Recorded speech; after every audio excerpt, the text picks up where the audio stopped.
Dopo aver visto la Sabina dal suo tetto, il monte Terminillo, ridiscendo tra le sue valli e i suoi borghi, per esplorare questa terra laziale all'incrocio con Marche, Abruzzo e Umbria.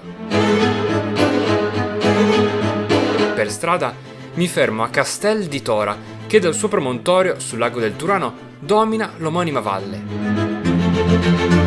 È praticamente una penisola sul lago, veramente delizioso, come questo panetto di ricotta che non so come altro mangiarmi perché non ho posate e non avendo un frigorifero con me non riesco a conservarla, per cui devo mangiarla il più in fretta possibile.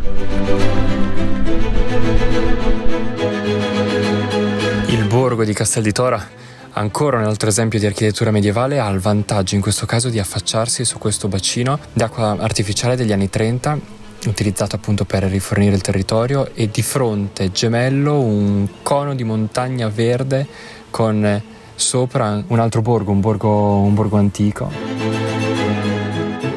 Risalendo la valle del Turano, le montagne fanno spazio ad un loro gemello di pietra, il castello di Rocca Sinibalda. Pregevole esempio di fortezza rinascimentale è opera di uno dei più celebri architetti dell'epoca, Baldassarre Peruzzi. Un reporter in valigia e le sue domande assurde. In questi borghi mi viene da domandarmi da quante tonnellate di pietra è costituito il castello e da quante tonnellate invece è costituito il resto del borgo.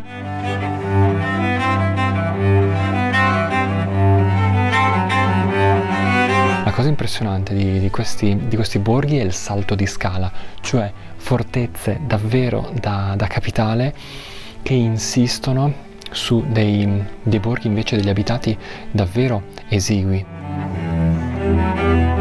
E quando parlo di salto di scala parlo di questo in confronto a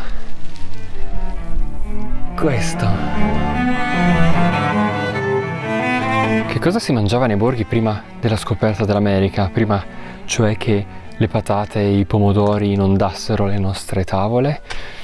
Ebbene, si mangiava ciò che prevedeva l'ordinanza di Carlo Magno, datata all'incirca tra il 770 e 800 d.C., che indicava ai borghigiani che cosa poter coltivare di erbe e di frutta. Ebbene, qua a Rocca Sinibalda hanno ben pensato di riqualificare una parte esterna al castello con un orto urbano che ripropone appunto tutte quelle essenze anteriori alla scoperta dell'America. Salvia, cetriolo, melone, zucca, fagiolo, cumino, rosmarino, anice, sedano, rucola, prezzemolo, menta. Insomma, la scelta era tanta anche prima della scoperta dell'America. Ha un'ottima soluzione per riqualificare un borgo anche a fini divulgativi. Sceso dal Terminillo mi sono rituffato nel Medioevo ed è un Medioevo perfettamente conservato, quello del borgo di Lambro.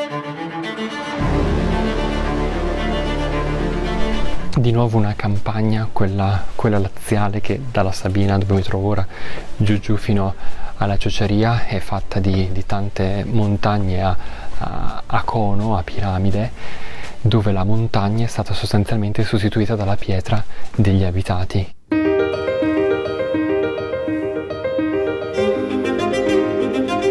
Degli abitanti del posto mi fanno fare un ripasso di geografia. Noi confiniamo con l'Umbria. L'Umbria e Lazio. E poi vicino c'è l'Abruzzo, c'è... Sì, dove c'è quel ponte, sì. Di là c'è l'Umbria ed è qua il Lazio. Capito, un bel crocevia. Sì. Dice, da dove viene lei? Da Rimini. Ci sta bene anche qui però, mi pare di capire.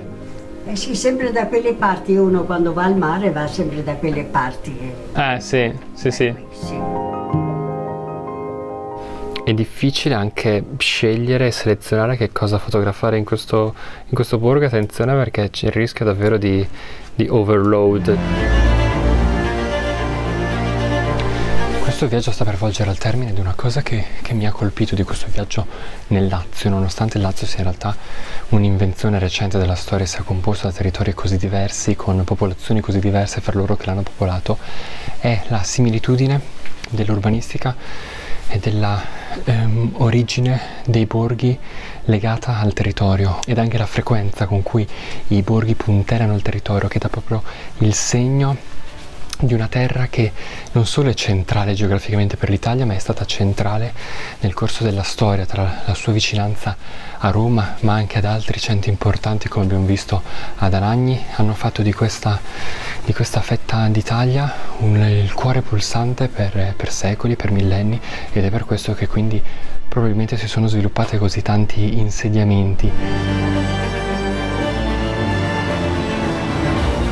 Un patrimonio, un territorio che appunto ci dice della ricchezza e della densità di ricchezza che ha le nostre aree interne, le aree interne del nostro paese, che quindi meritano di essere preservate. Abbiamo visto esempi sia virtuosi in questo viaggio, altri che si sono dedicati ad un turismo di massa eccessivo e non perfettamente sostenibile, altri invece totalmente dimenticati o comunque poco valorizzati rispetto al loro grande potenziale, perché ognuno di questi borghi che ho visitato ha del gran potenziale, però non sempre si è riusciti a trovare quella giusta via per mediare tra il bisogno di riqualificare e di fare vivere questi spazi e di farli conoscere e quindi frequentare anche dai visitatori.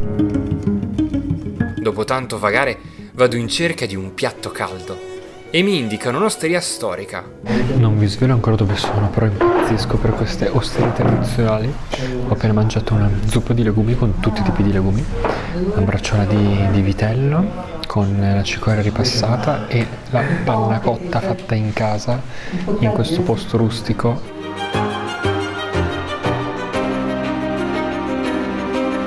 E come un viandante di un tempo, in questa bellissima piazza trapezoidale a Leonessa finisce il viaggio di Reporter in Valigia nel Lazio, anche se dovrei nominare davvero tutti i territori che lo compongono e che storicamente hanno determinato il carattere di questa parte d'Italia così centrale per le sorti non soltanto della penisola ma di tutta Europa. Qua tra l'altro brevemente noto anche un altro elemento medievale che davvero disegna il paesaggio urbano di questa città, ovvero i portici medievali di questi bellissimi palazzi che contraddistinguono appunto il tessuto urbano di Leonessa, con la montagna che ha gli alberi che sembrano correre per accaparrarsi una panchina di questa piazza. Un territorio tra l'altro che dimostra anche la fragilità del tessuto edilizio del nostro paese, soprattutto del centro Italia, perché ancora alcuni edifici gravemente danneggiati dal sisma di Amatrice, e alcuni edifici sono appunto ancora scafandrati, quindi ci ricorda anche questo, quanto tutelare e vivere questi posti significa anche preservarli da minacce costanti per il nostro paese, che non sono solo emergenziali. Ci sarebbe ancora tanto da vedere nelle terre del Lazio, ma per ora mi fermo qua. Nel frattempo ho fatto anche la mia scorta di souvenir gastronomici, come faccio sempre verso la fine dei miei viaggi, con pappardelle e fettuccine delle zone dei Castelli Romani e poi dolci qua di Leonessa, ed ancora minestroni con legumi sempre del territorio. Quindi mi ricorderò una volta tornato a casa di questi posti, anche masticando le loro pietanze. Intanto guardate che bella questa scenografia con cui vi lascio alla prossima stagione di Un Reporter in Valigia. Ancora non so nemmeno io dove sarà, però arriverà molto presto.